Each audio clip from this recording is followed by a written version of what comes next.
Muy probablemente te has preguntado cuánta de la música que escuchas tiene su origen en comunidades negras. O, bueno, si siquiera esta música tiene un origen en comunidades negras. Esa fue la pregunta que me llevó a mí a realizar esta investigación y este video. Hola a todos, mi nombre es Sebastián de The Lowdown y hoy hablaremos de la cultura afrolatina en la música y el concepto del racismo interiorizado.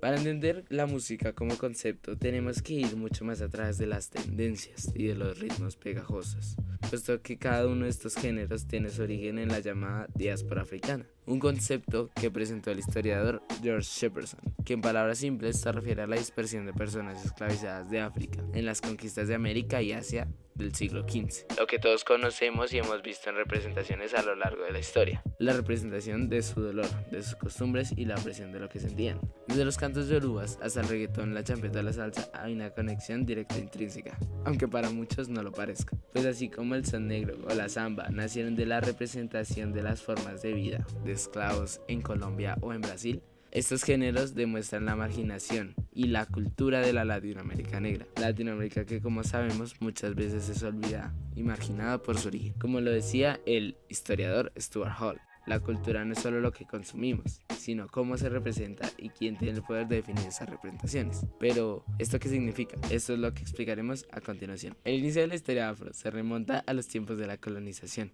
donde en forma de esclavos llegaron personas africanas, específicamente de zonas de la África subsahariana, que es la parte de África que queda debajo del Sahara, quienes, en medio de la violencia y el odio, dejaban ver partes de sus culturas autóctonas. Una característica de nuestra cultura latina es la diversidad, que proviene de este mismo tiempo, pues a diferencia de otras colonizaciones, aquí se mezclaron las etnias, como lo son los españoles, africanos e indígenas, pero esa mezcla va mucho más allá de lo racial, va en lo cultural y en la gestación de identidad oculta en la red atlántica, según el sociólogo Paul Gilroy. Esta cultura fue claramente ultrajada, como todos lo sabemos, socialmente por ser descendientes de hombres y mujeres esclavizadas. Y no sería hasta finales del siglo XIX y principios del XX cuando la esclavitud es abolida en prácticamente toda América Latina. Y estas mezclas y de la nueva libertad se consolidan géneros musicales que mezclan los sonidos vocales y de percusión de los esclavos africanos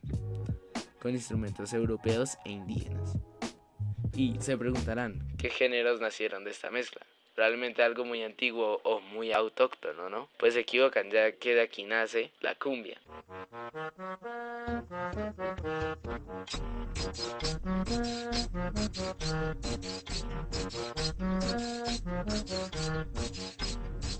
Sí, el género que se puede decir que predomina y representa a todo nuestro continente. Género que nace en conjunto del son cubano y la guaracha, evoluciona hasta la actualidad, mezclándose con lo moderno y lo occidental. La música cumbia moderna, que aunque se haga por gente étnicamente no negra, nunca se puede negar su origen en la cultura afro.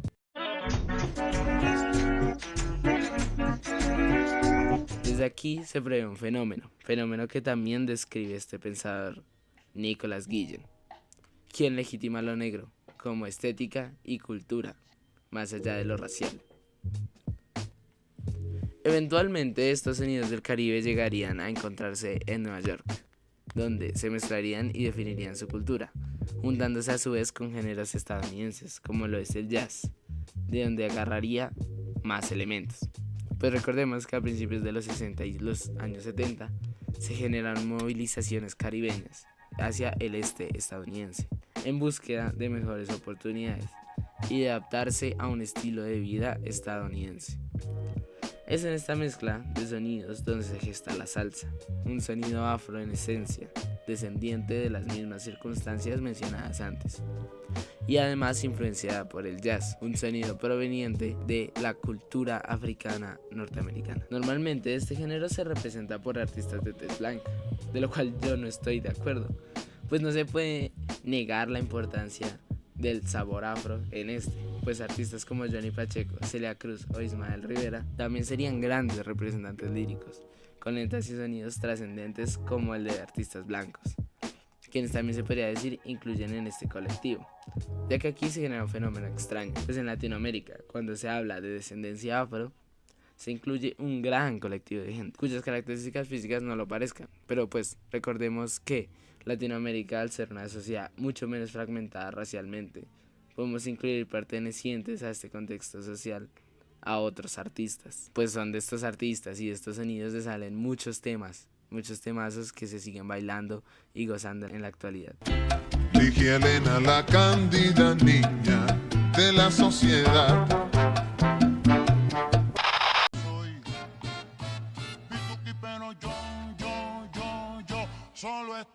Avanzando más en el tiempo, nos encontramos al borde del siglo, casi en su final, en medio de una globalización y de una guerra fría prácticamente social, pues la influencia iba mucho más allá de lo político, sino de lo cultural. Por eso es que en Latinoamérica vemos la llegada de la música norteamericana y posteriormente del nacimiento de sonidos estadounidenses, pero en nuestro idioma. Ya lo saben, como el rock, como el pop y todas esas cosas. Y en medio de esto nace un género desde el sonido del barrio caribeño, representa nuestra cultura, género que aún no tiene nombre, pero que proviene a su vez de mezcla de sonidos clásicos, un sonido que viene del hip hop y del reggae, y ya tiene su representación en el under, como lo son DJ Playero o Nando Boom, e incluso ya algunas estrellas, como lo es el General. Pero tendría que pasar una década más para que este género se consolidara y se le conociera como reggaetón.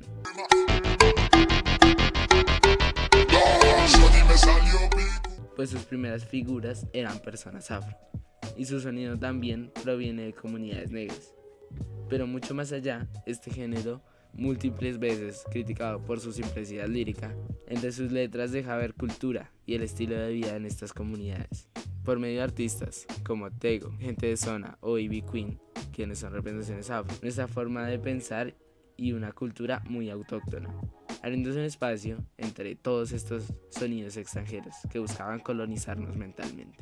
Sin embargo, al igual que con la mayoría de géneros mencionados, este se blanqueó. Pero, ¿acaso no se preguntan qué es esta palabra de blanquearse?